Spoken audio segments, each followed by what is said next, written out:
saya sampaikan dulu garis besarnya dulu.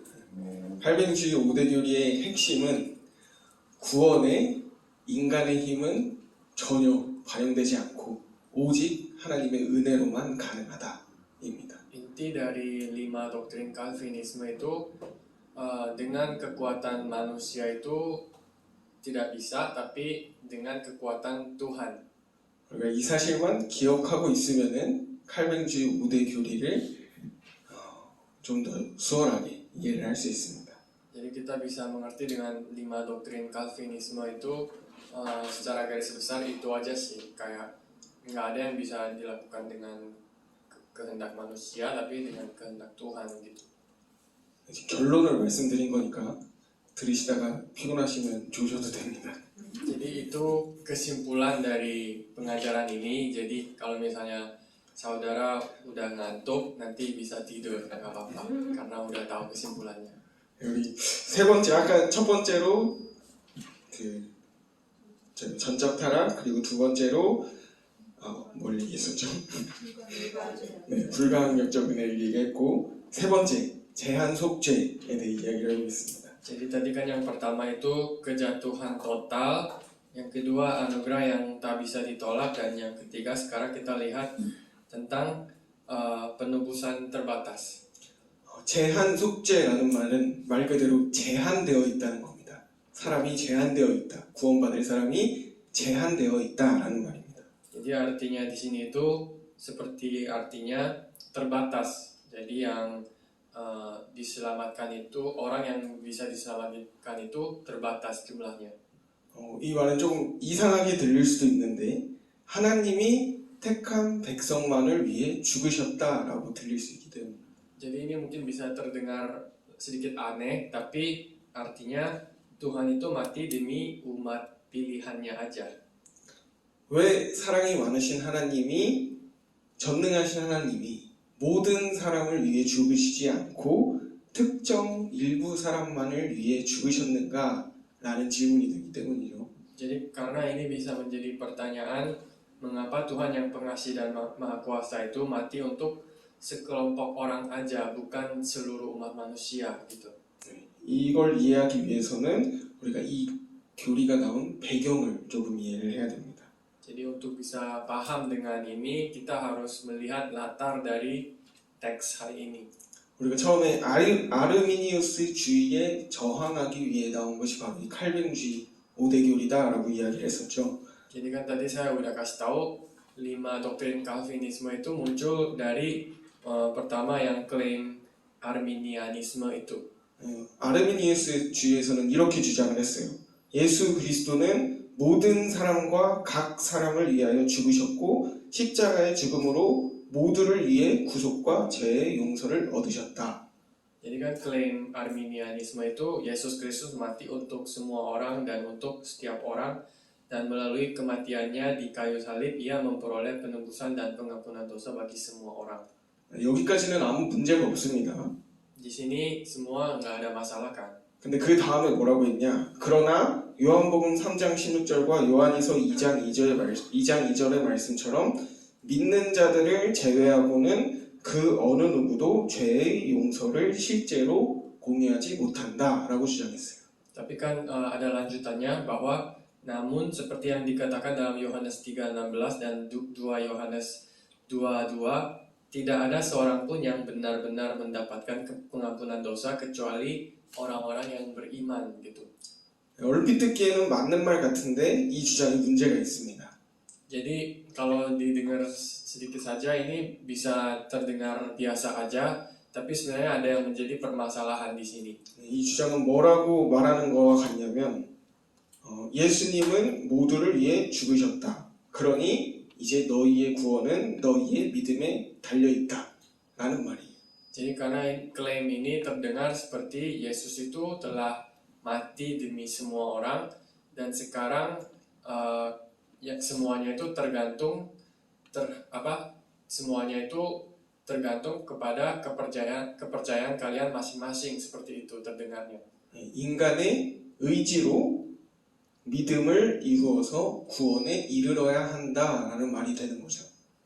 Jadi terdengar seperti kita itu diselamatkan dan mendapatkan keselamatan itu menurut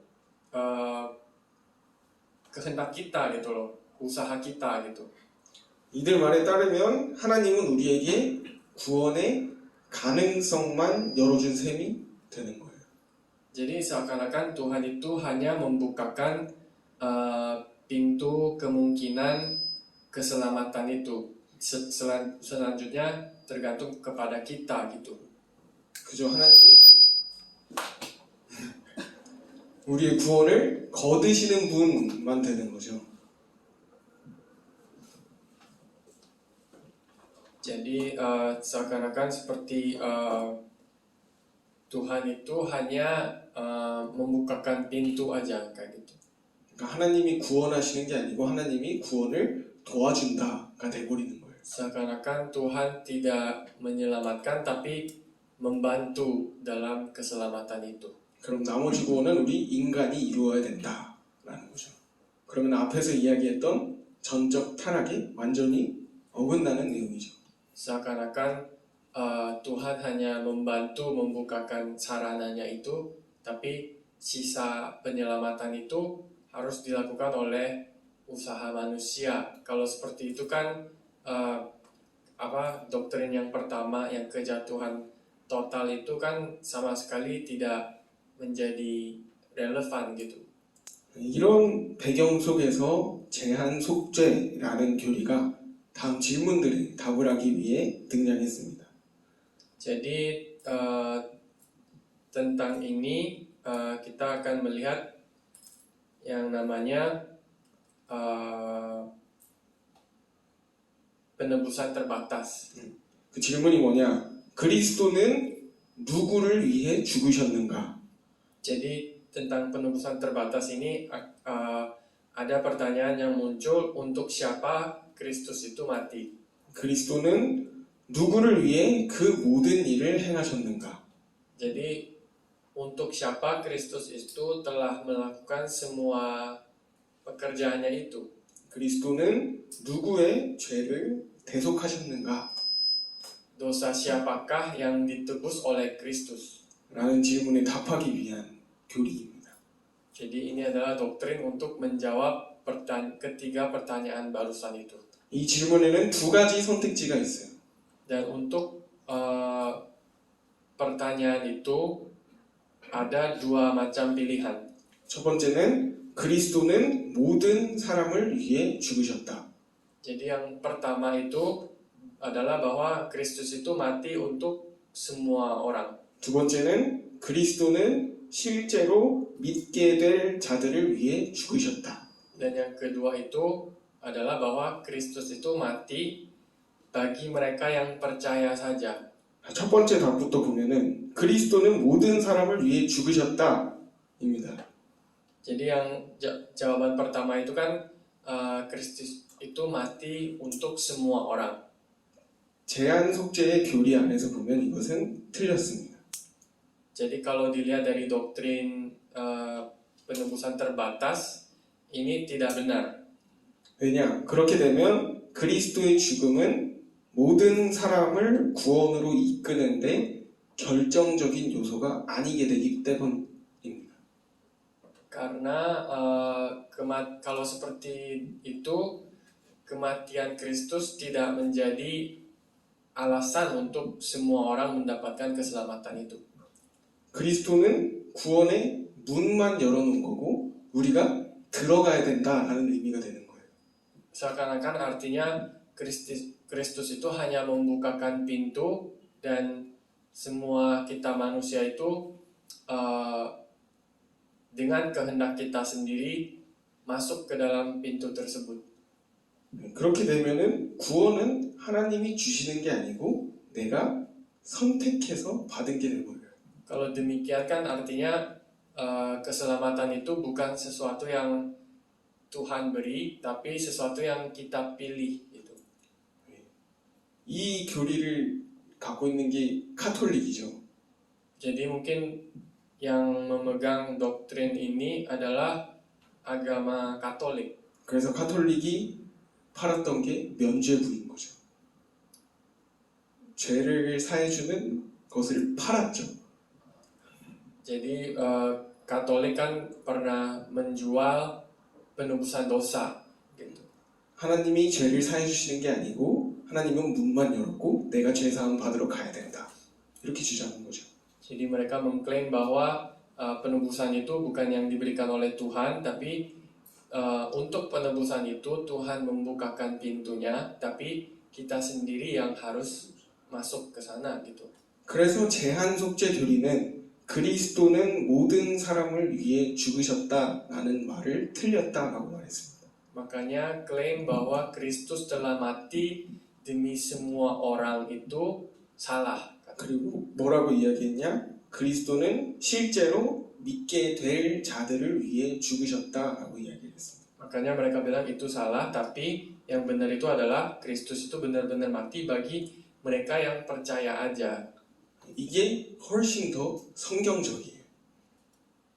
Ini bisa dilihat lebih alkitabiah. 성경에 따르면 복음은 우리에게 구원의 가능성을 제시하는 것이 아닙니다. Jadi secara alkitabiah ini bukan yang membuka kemungkinan untuk diselamatkan. 성경에 따르면 복음은 우리에게 그리스도를 제시하는 것입니다.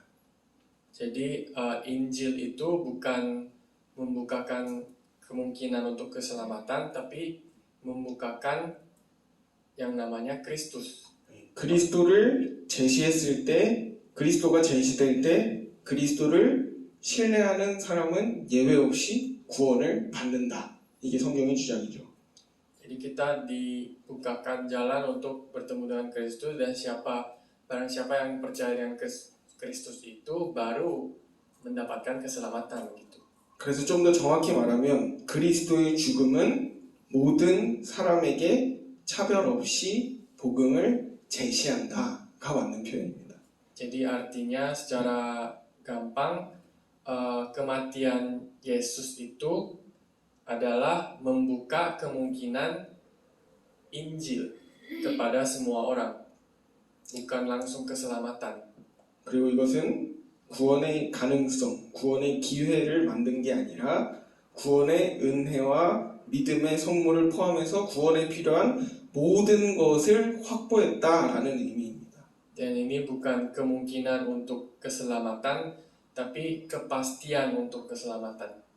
그래서 성경에서 제시한 이 복음, 그리스도를 성경에서 어떤 말로 표현하냐? 새 언약이라는 말로 표현합니다. Jadi di Alkitab Injil ini disebut sebagai apa? Yaitu sebagai perjanjian baru. 예레미야 31장 31절에 보면 여호와의 말씀이니라 보라 날이 이르리니 내가 이스라엘 집과 유다 집에 새 언약을 맺으리라 라고 말하고 있습니다.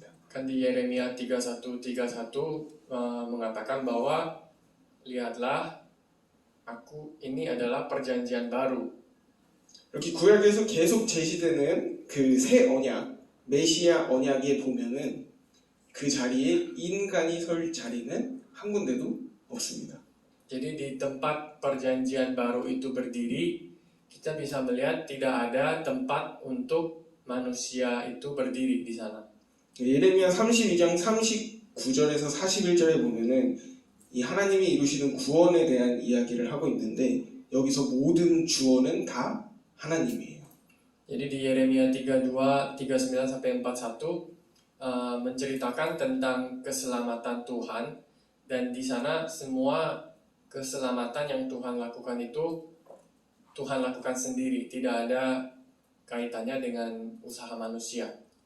그래서 마지막 절만 한번 읽어보면은 41절인데 32장 41절에 보면 내가 기쁨으로 그들에게 복을 주되 분명히 나의 마음과 정성을 다하여 그들을 이 땅에 심으리라 라고 말씀하고 계십니다. Jadi di Yeremia ayat terakhir yang 32:41 itu kita bisa membaca bahwa aku memberikan mereka tanah ini seperti itu. 우리가 마음과 정성을 다한 게 아니고 하나님이 마음과 정성을 다해서 우리를 이 땅에 심는다라고 말하고 있어요. Jadi Tuhan menanamkan dengan usaha dan kekuatannya Dia sendiri, bukan kita yang menanamkan dengan usaha dan kekuatan kita manusia. 이스라엘이 바벨론 포로로 끌려갔을 때 그들에게 구원을 전한 에스겔 선지자도 똑같이 말하고 있습니다. Dan Nabi Yehezkiel pada saat Israel menjadi tawanan juga mengatakan hal yang sama. 에스겔 36장 26절에서 27절을 보면은 또 새 영을 너희 속에 두고 새 마음을 너희에게 주되 너희 육신에서 굳은 마음을 제거하고 부드러운 마음을 줄 것이며 또 내 영을 너희 속에 두어 너희로 내 율례를 행하게 하리니 너희가 내 규례를 지켜 행할지라 라고 말하고 있습니다. Jadi di Yehezkiel 36, 26-27 itu juga menceritakan tentang segala sesuatu yang Tuhan beri, bukan sesuatu yang dari manusia. 분명히 말하고 있어요. 이스라엘한테 너희가 할 건 없다. 내가 구원할 거다 라고 말하고 있는 거죠. Ia mengatakan kepada bangsa Israel secara jelas-jelas bahwa tidak ada yang kalian harus lakukan, semuanya akan aku berikan. 신약 성경에서도 예수님께서 결정적으로 제자들과 새 언약을 세우는 장면이 나오는데요. 바로 성만찬입니다. Di perjanjian baru juga ada peristiwa di mana Yesus memberikan perjanjian baru kepada murid-muridnya itu. 우리 성만찬에서 예수님 뭐라고 하시죠? Dan di acara makan bersama itu apa yang Yesus katakan kepada mereka? 떡을 가져 축사하시고 그들에게 떼어주시며 이르시되 이것은 너희를 위하여 주는 내 몸이라 라고 말씀하시죠. Ia akan memberikan roti itu dan mengatakan bahwa itu adalah tubuhnya Dia. 그 다음 잔을 주면서 이렇게 말씀하시죠. 이 잔은 내 피로 세우는 언약이니 세우는 새 언약이니 곧 너희를 위하여 붓는 것이라. Dan Dia juga memberikan minuman anggur itu dan mengatakan ini adalah perjanjian baru yang Dia berikan kepada mereka. 예수님이 세우신 새 언약에도 인간이 설 자리는 없습니다. Intinya di perjanjian baru yang Tuhan dirikan itu pun di sana tidak ada tempat untuk manusia berdiri. 구원에 성경에서 보면 구원에 인간이 할 수 있는 것은 없습니다. Jadi intinya di dalam Alkitab tentang perihal keselamatan itu tidak ada yang manusia bisa lakukan, semuanya dilakukan oleh Tuhan aja. 즉 제한속죄 교리를 통해 말하고자 하는 것은 하나님이 모든 인류를 구원하시지 않았다라는 게 아닙니다. Jadi maksudnya bukan maksudnya Tuhan tidak menyelamatkan semua manusia. 제한속죄 교리가 말하는 것은 모든 인류의 구원은 하나님께 달려 있다라는 이야기입니다. Tapi arti dari penebusan terbatas itu adalah penyelamatan seluruh umat manusia itu tergantung kepada Tuhan. 그래서 다음으로 이어지는 게 네 번째죠. 무조건적 선택입니다. Jadi terhubung dengan poin selanjutnya itu adalah pemilihan tanpa syarat. 여기서 말하는 선택을 받는 사람이 충족시켜야 할 어떤 조건도 없다라는 점에서 무조건적 선택이다라는 의미입니다. Jadi seleksi tanpa syarat ini bermaksud tidak ada syarat yang harus dipenuhi oleh penerima seleksi itu, penerima itu. 우리가 하나님의 선택이라는 말을 들으면 무슨 생각이 드시나요? Jadi kalau kita mendengarkan kata kita dipilih oleh Tuhan, apa yang terpikir di otak Anda? 하나님께서 구원하실 자를 미리 선택하셨다면 이 땅에 사는 사람들의 행위와 노력은 무슨 소용인가 라는 생각이 들기도 합니다. Mungkin kan kita bisa berpikir bahwa kalau Tuhan sudah memilih siapa yang mau diselamatkan. Kalau gitu, apa yang manusia lakukan di dunia ini kan artinya tidak ada arti, sia-sia semuanya. 죄를 지어도 구원받을 사람이 정해져 있다면 어차피 구원받을 건데 왜 마음대로 살지? 라고 생각할 수 있는 거죠. Karena kan kita bisa berpikir bahwa kalau orang berdosa pun sudah terpilih untuk diselamatkan, berarti kan tidak kenapa itu mereka harus peduli gitu. 이게 바로 하나님의 선택이라는 것에 대한 잘못된 이해에서 나온 내용입니다. Jadi ide itu adalah pengertian tentang orang dipilih oleh Tuhan yang salah. Itu adalah pandangan yang salah. 잘못 이해한 사람이 어떻게 생각하냐? 믿을 사람, 안 믿을 사람 정해져 있다라고 이해합니다.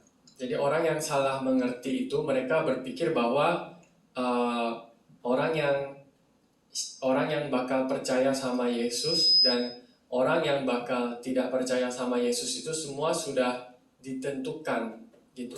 그래서 끝까지 믿을 사람을 하나님이 아시고 그 사람만 선택하셨다라고 이해를 해버리는 거죠. Jadi mereka mengertinya bahwa orang yang sampai akhir zaman itu kalau orang itu akan percaya bahwa dia itu dipilih kayak gitu. 이게 왜 틀렸냐? 아까도 얘기했듯이 전적 타락이 전제되지 않았기 때문에 틀린 겁니다. Tapi kenapa itu salah? Yaitu karena ini tidak tergolong di dalam kejatuhan total manusia. 전적 타락에 따르면 제대로 끝까지 믿을 사람은 단 한 명도 없기 때문입니다. Jadi karena kalau menurut kejatuhan total manusia, kalau kita melihat pandangan itu, maka kan artinya tidak ada satupun manusia yang bakal percaya dengan Tuhan sampai akhir zaman. 아까도 얘기했듯이 구원에 우리가 할 수 있는 것은 하나도 없다는 것을 성경에서 계속해서 말하고 있기 때문입니다. Karena seperti yang saya ucapkan dari tadi itu, dalam keselamatan manusia itu, kita manusia tidak ada satupun yang bisa dilakukan karena semua itu tergantung oleh kehendak Tuhan. 그래서 우린 이거를 선물이라고 하고 은혜라고 합니다.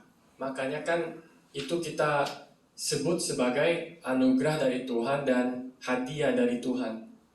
그래서 믿음은 하나님께서 선택하신 결과이지 믿었기 때문에 선택을 받은 것이 아니다라는 이야기입니다. Artinya kepercayaan itu pun adalah hasil dari pilihan Tuhan. Artinya Tuhan tidak akan memilih kita hanya karena kita percaya. 그래서 에베소서 2장 8절에서 이렇게 말합니다. 너희는 그 은혜에 의하여 믿음으로 말미암아 구원을 받았으니 이것은 너희에게서 난 것이 아니요 하나님의 선물이라. Di Efesus 2:8 itu kan juga mengatakan bahwa kepercayaan itu bukan sesuatu yang datang dari kamu, tapi adalah hadiah dari Tuhan. 그렇기 때문에 구원은 하나님의 무조건적인 선택입니다. Makanya keselamatan manusia itu adalah pilihan mutlak Tuhan. 그래서 에베소서 1장 4절에 보면 곧 창세전에 그리스도 안에서 우리를 택하사 우리로 사랑 안에서 그 앞에 거룩하고 흠이 없게 하시려고 라고 말하고 있습니다. Di Efesus 1:4 juga mengatakan bahwa Tuhan telah memilih kita dan Ia membantu agar kita tidak ada kecacatan. 흠이 없어서 선택했다가 아니라 흠이 없게 하려고 선택하신 겁니다. Jadi kita tidak dipilih oleh Tuhan karena kita tidak punya kecacatan, tapi kita dibuat agar tidak ada kecacatan. Kita dipilih untuk itu. 그래서 종교개혁가들이 모토로 삼은 오직 은혜가 바로 여기서 나오는 거죠.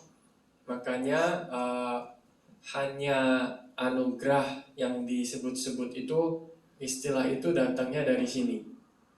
아까 말했듯이 우리는 종종 무조건적 선택이란 말을 오해를 합니다. Jadi kita manusia itu sering salah paham dengan apa yang namanya kita dipilih oleh Tuhan. 나는 무조건적 선택에 의해 구원받았으니까 끝이라고 생각하는 건 잘못된 이해입니다. Jadi intinya hanya karena kita itu telah dipilih tanpa syarat, bukan berarti semuanya udah selesai. 무조건적 선택에 대한 이해는 반드시 전적 타락에 대한 이해를 전제해야 됩니다. Jadi pemilihan tanpa syarat ini, sebelum kita mengartikan pandangan ini, pertama-tama kita harus mengacu kepada pandangan yang pertama, yaitu kejatuhan total itu. 그렇기 때문에 반드시 이 전적 타락으로부터 벗어나기 위한 삶이 동반돼야 합니다. Makanya pertama-tama itu kita harus berusaha terbebas dari kehidupan kejatuhan total itu terlebih dahulu. 그래서 이어지는 다섯 번째 교리가 성도의 견인입니다. Makanya yang lanjutan yang terjadi itu adalah nomor 5, yaitu ketekunan orang suci. 성도의 견인이란 성도가 믿음을 가진 이후에 여러 유혹과 핍박 속에서도 참고 견디면서 그 믿음을 유지한다라는 것입니다. Jadi artinya ketekunan orang percaya yaitu walaupun banyak godaan dan ujian, tapi mereka tetap bertekun dan taat mengikuti Tuhan, itu artinya. 성도의 견인은 예수 그리스도를 주로 고백하는 구원받은 성도가 이 구원의 상태에 끝까지 머무를 수 있는가를 다루는 내용입니다. Jadi ketekunan orang-orang kudus itu berkaitan dengan apakah orang-orang kudus yang telah diselamatkan dan mengakui Yesus Kristus sebagai Tuhan dapat tetap berada dalam keadaan keselamatan ini sampai akhir atau enggak gitu. 쉽게 말해서 구원받은 성도가 구원받은 하나님의 자녀답게 하나님의 형상으로 살아갈 수 있느냐를 다루는 문제인 거죠. Jadi apakah orang yang telah mendapatkan keselamatan dan telah menjadi anak Tuhan itu berhak atau enggak seperti itu.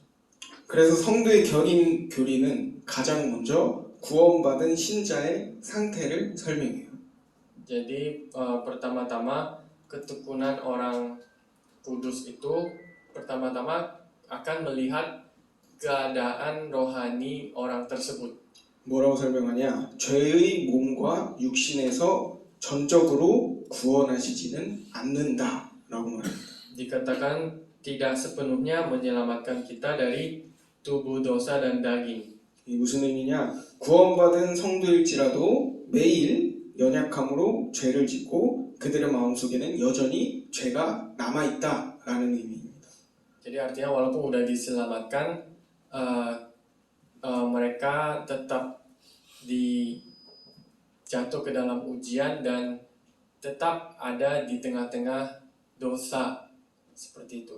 그래서 이렇게 표현합니다. 회심되어진 자들은 이 남아있는 죄 때문에 그리고 또한 세상과 사탄의 유혹 때문에 그들 자신의 힘에 맡겨진다면 이 은혜에 계속 머무를 수 없다라고 말합니다. Makanya dikatakan mereka yang telah bertobat tidak dapat terus bertahan dalam kasih karunia ini jika dibiarkan dengan kekuatan mereka sendiri, karena dosa yang masih ada dan berdiam di dalam diri mereka, dan juga karena godaan dunia ini, dunia dan setan.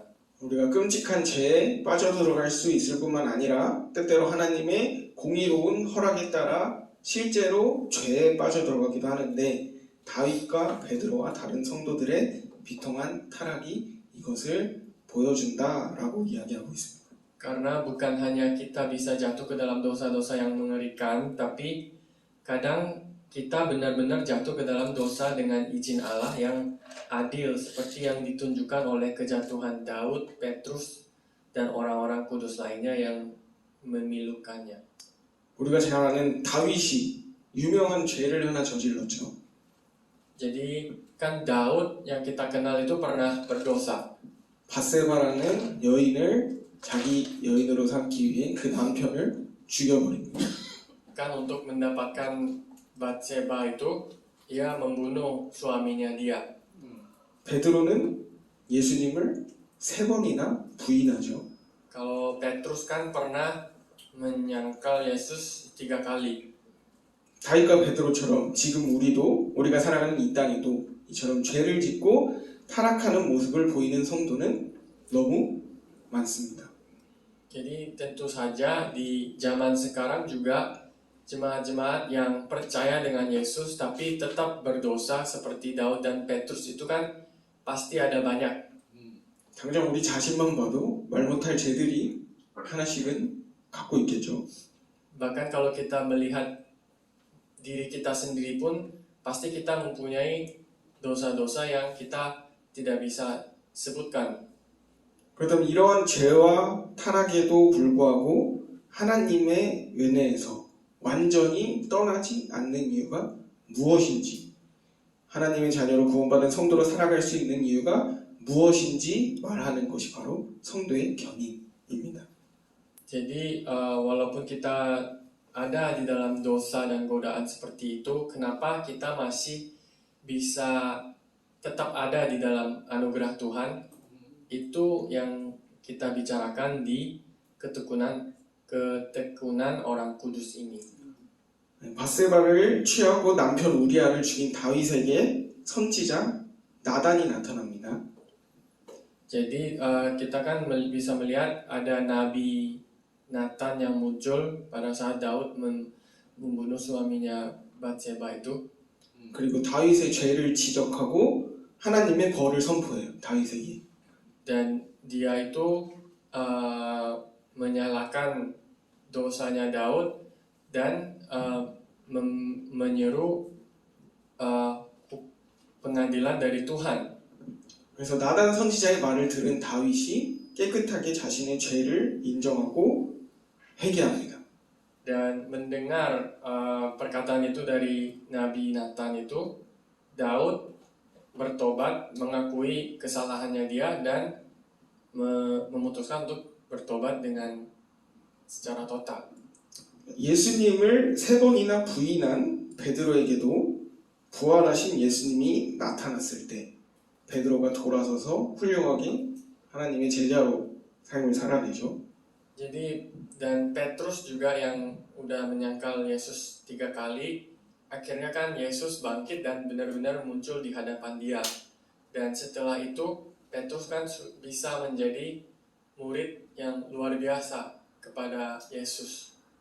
우리가 여기서 알 수 있는 게 다윗과 베드로가 자신들의 죄로부터 돌아설 수 있었던 것은 자신들의 힘과 능력 때문이 아니었다라는 것입니다. Jadi di dua contoh itu yang kita bisa melihat itu adalah bahwa Daud dan Petrus itu bisa melewati masa dosa mereka itu bukan karena kekuatan dan kehendak mereka sendiri, tapi dari kehendak Tuhan. 나단 선지자를 통해 전해진 하나님의 말씀 때문이었고 부활하신 예수님과의 만남 때문이었습니다. Jadi mereka itu menjadi sadar karena Daud itu bertemu dengan Nabi Nathan yang memberikan perkataan dari Tuhan, dan kalau Petrus karena dia bertemu dengan Yesus, makanya dia bisa balik kepada Tuhan. 성도의 견인 그리는 사람이 얼마나 약하고 악한 존재인지를 말하는 것이고요. Jadi di dalam doktrin Alkitab ini kita selalu bisa melihat bahwa manusia itu seberapa lemah dan seberapa kejam sebenarnya. 우리가 믿음의 삶을 살 수 있는 것은 절대로 사람의 힘 때문이 아니라 하나님의 은혜와 힘 때문이다 라는 것을 말하는 것입니다. Dari sana kita bisa menyimpulkan bahwa kita bisa tetap berkehidupan iman seperti ini itu bukan karena kekuatan dan usaha kita sendiri, tetapi kasih karunia dari Tuhan dan oleh karena kehendak Tuhan. 아까 이야기한 불가항력적 은혜이죠. 이거를 영원의 관점에서 보면은 바로 이 성도의 견인 교리가 되는 것입니다. Jadi seperti anugerah yang tidak bisa ditolak itu, kalau kita melihat itu dengan lebih jauh lagi, itu berhubungan dengan ketekunan orang kudus ini. 그래서 성도의 견인이라는 교리는 신자들로 하여금 자기 자신이 아니라 하나님을 끝까지 바라보고 의지하게 만듭니다. Artinya ketekunan orang kudus ini artinya kita sebagai orang yang kudus, orang yang percaya, kita sampai akhir zaman pun kita harus tetap memandang Tuhan dan berpaling kepada Dia. 하나님의 은혜가 없이는 불가능한 것이 우리다라는 것을 이야기하고 있는 거죠. Karena dari sini kita bisa tahu bahwa kalau bukan melalui anugerah Tuhan, manusia itu tidak memungkinkan. 시작할 때 얘기했듯이 칼뱅주의 5대 교리에서 핵심적으로 전하고자 하는 것은 간단합니다. Jadi apa yang saya mau sampaikan dari 5 doktrin Calvinisme itu adalah sesuatu yang sangat simple. 우리의 모든 구원과 삶은 하나님께 달려있다라는 것입니다. Yaitu semua kehidupan kita manusia dan semua keselamatan kita itu semuanya tergantung kepada Tuhan. 우리의 공로가 아니라 오직 예수 그리스도만으로 모든 것이 가능하다라는 것을 전하고 있습니다. Jadi tidak ada kaitannya dengan manusia, tapi semuanya memungkinkan dan semuanya bisa terjadi itu oleh karena Yesus Kristus.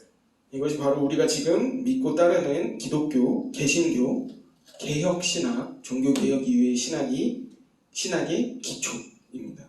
Jadi ini adalah dasar dari apa yang kita sedang percayai ini, kekristenan ini, dan teologi reformasi dan teologi yang kita pelajari itu semua dasarnya itu dari sini. 우리가 이 기초 위에 교회를 계속 세워나가야 되고 신학을 계속 세워나가야 됩니다. Jadi di atas dasar ini, di atas landasan ini kita harus terus membangun gereja dan membangun teologi di sana. 네, 이 안에서 우리가 전도와 선교의 축복을 누려가기를 소망하고 기도하겠습니다. Saya akan berdoa agar dengan ini kita bisa terus menikmati dan melanjutkan berkat penginjilan dan anugerah Tuhan. 기도하겠습니다. Mari kita berdoa. 하나님 감사합니다. Tuhan terima kasih 전적으로 타락한 우리를 너무나 사랑하셔서 karena telah menyayangi kami yang telah mengalami kejatuhan total, 예수 그리스도를 통해 구원의 문을 열어주시고 dan karena telah membukakan pintu penyelamatan melalui Yesus Kristus, 성령으로 우리를 구원의 길로 인도해 주시니 감사드립니다. dan karena telah memimpin kami ke pintu penyelamatan melalui pimpinan Roh Kudus. 앞으로의 삶 속에서도 성령으로 반드시 우리를 인도하실 줄 믿습니다. Kedepannya juga saya percaya Tuhan akan tetap memimpin kami dengan Roh Kudus kemanapun kami pergi. 그 성령의 충만함 속에 하루하루 살아가며 전도와 선교의 축복을 누리는 우리 모두가 되게 하여 주시옵소서. Tolonglah agar kami bisa selalu menikmati kepenuhan Roh Kudus itu dan agar bisa membantu dalam penginjilan dan anugerah Tuhan.